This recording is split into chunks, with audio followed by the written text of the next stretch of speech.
Sun news நேயர்களுக்கு வணக்கம். நான் கவிபாரதி. தலைப்புச் செய்திகளை காணலாம். வரும் 2026ஆம் ஆண்டில் திராவிட மாடல் அரசின் 2வது பாகம் தொடங்கும். சட்டப்பேரவையில் முதலமைச்சர் ஸ்டாலின் நம்பிக்கை. மதுரையில் கோலாகலமாக தொடங்கிய மீனாட்சி அம்மன் கோவில் சித்திரை திருவிழா. கொடியேற்ற நிகழ்ச்சியில் ஏராளமானோர் பங்கேற்று தரிசனம். பல்வேறு தடைகள் மற்றும் நெருக்கடிகளுக்கு மத்தியில் செயல்படுத்தப்படும் திமுக அரசு அனைத்தையும் கடந்து சாதனைகள் படைப்பதாகவும் பெருமிதம். பத்மஸ்ரீ விருது பெற்ற பிரபல சமையல் கலைஞர் தாமு சென்னை திரும்பினார். தனது வாழ்க்கையில் மறக்க முடியாத நிகழ்வு என உற்சாகம். சர்வதேச கிரிக்கெட்டில் எந்த ஒரு அணியையும் எதிர்த்து விளையாடுவதில் பயமில்லை.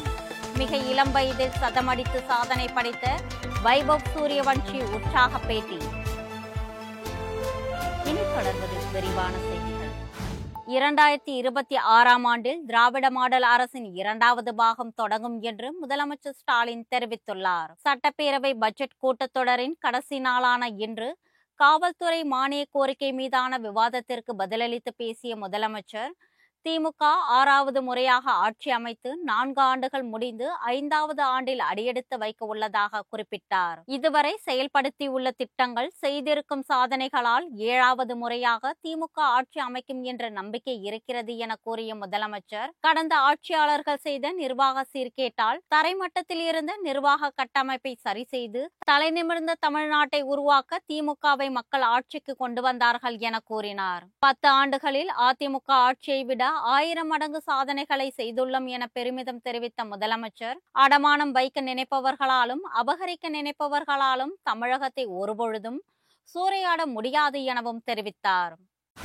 பாகிஸ்தானுக்கு வெளிப்படையாக ஆதரவு தெரிவித்துள்ள சீனாவுக்கு வழங்கப்பட்ட லடாக் பரிசை பிரதமர் மோடி ரத்து செய்ய வேண்டும் என்று பாஜக மூத்த தலைவர் சுப்பிரமணியன் சுவாமி தெரிவித்துள்ளார். இது குறித்து அவர் வெளியிட்டுள்ள எக்ஸ் தள பதிவில், 26 பேரை கொடூரமாக கொலை செய்த பாகிஸ்தானுக்கு துணை நிற்பதாக சீனா வெளிப்படையாக அறிவித்துள்ளது என சுட்டிக்காட்டியுள்ளார். அதனால் மக்களவையில் எவ்வித ஒப்புதலும் பெறாமல் திருத்தப்பட்ட எல்லை ஒப்பந்தம் என்ற பெயரில் கடந்த ஆண்டு சீனாவுக்கு அளித்த லடாக் பிரதேசத்தின் பரிசை பிரதமர் மோடி ரத்து செய்ய வேண்டும் எனவும் சுப்பிரமணியன் சுவாமி வலியுறுத்தியுள்ளார்.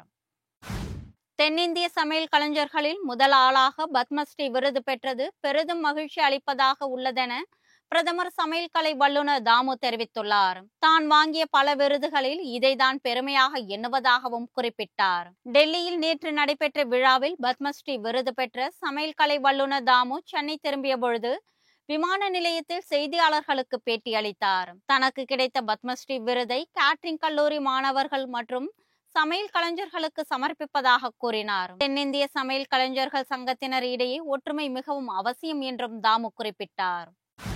தமிழக அரசு பல தடைகளுக்கும் நெருக்கடிகளுக்கும் மத்தியில் மக்களுக்கான நலத்திட்டங்களை நிறைவேற்றி சாதனைகளை புரிந்து கொண்டிருப்பதாக முதல்வர் ஸ்டாலின் பேரவையில் பெருமிதத்தோடு குறிப்பிட்டார். பட்ஜெட் கூட்டத்தொடரின் நிறைவு நாளான இன்று முதலமைச்சர் வசம் இருக்கும் காவல் மற்றும் தீயணைப்புத்துறை தொடர்பான மானிய கோரிக்கை மீதான விவாதத்திற்கு அவர் பதிலளித்து பேசினார். திமுக அரசு மீது மக்கள் வைத்திருக்கும் நம்பிக்கையினால் அடுத்த தேர்தலிலும் திமுக வெற்றி பெற்று மீண்டும் ஆட்சியை பிடிக்கும் என்று குறிப்பிட்டார். தற்போதைய சூழலில் தமிழக அரசு மத்திய அரசு தரும் நெருக்கடி, ஆளுநர் விவகாரம் போன்ற பல பிரச்சனைகளை தாண்டி தான் மக்களுக்கான நலத்திட்டங்களை செயல்படுத்தி கொண்டிருப்பதாக கூறினார். மேலே பாம்பு, கீழே நரிகள், குதித்தால் அகழி, ஓடினால் தடுப்பு சுவர் என குறிப்பிட்ட முதல்வர், ஒரு பக்கம் ஒன்றிய அரசின் நிர்பந்தம், மறுபக்கம் ஆளுநர் போடும் முட்டுக்கட்டைகள், இன்னொரு பக்கம் நிதி பற்றாக்குறை ஆகியவற்றை எல்லாம் கடந்துதான் திமுக அரசு சாதனைகளை படைத்துக் கொண்டிருக்கிறது என பெருமிதத்தோடு குறிப்பிட்டார்.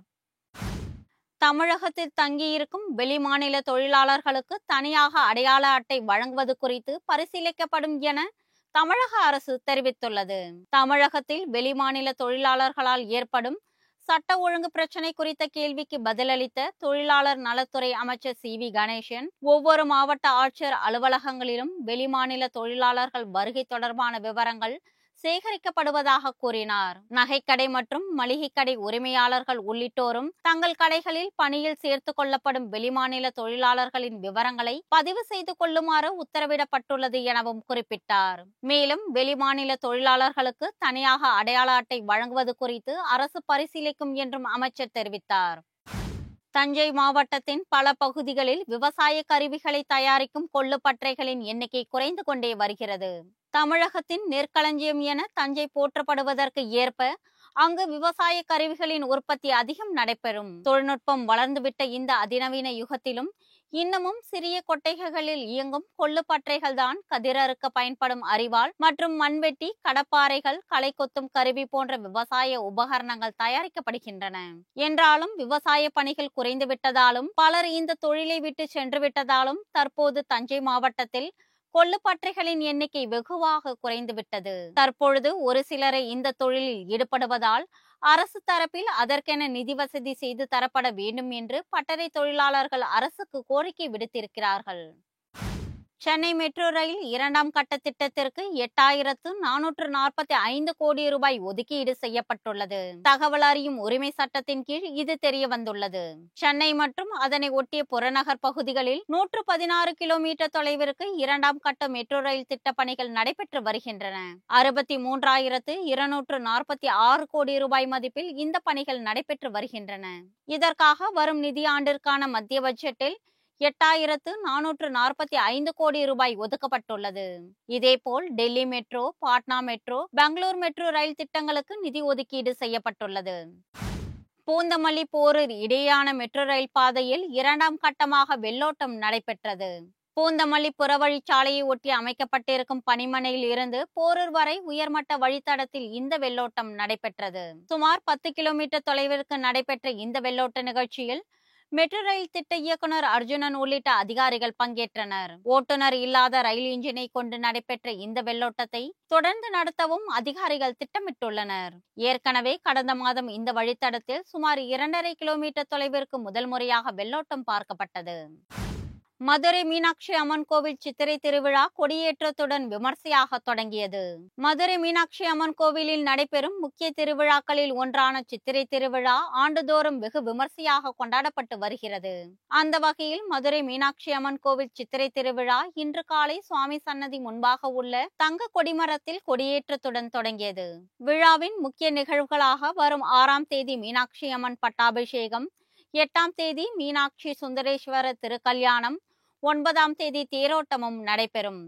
விழாவின் சிகர நிகழ்ச்சியாக வரும் 12ஆம் தேதி கள்ளழகர் வைகை ஆற்றில் எழுந்தருள இருக்கிறார். மீனாட்சி அம்மன் கோவிலில் சித்திரை திருவிழா கொடியேற்றத்துடன் தொடங்கியதால் மதுரை நகரே விழாக்கோலம் பூண்டுள்ளது. சர்வதேச கிரிக்கெட்டில் எந்த ஒரு அணியையும் எதிர்த்து விளையாடுவதில் தனக்கு எந்த பயமும் இல்லை என வைபவ் சூரியவன்ஷி தெரிவித்துள்ளார். IPL கிரிக்கெட் போட்டியில் ராஜஸ்தான் அணிக்காக விளையாடும் அவர் நேற்றைய ஆட்டத்தில் குஜராத் அணிக்கு எதிராக சதமடித்தார்.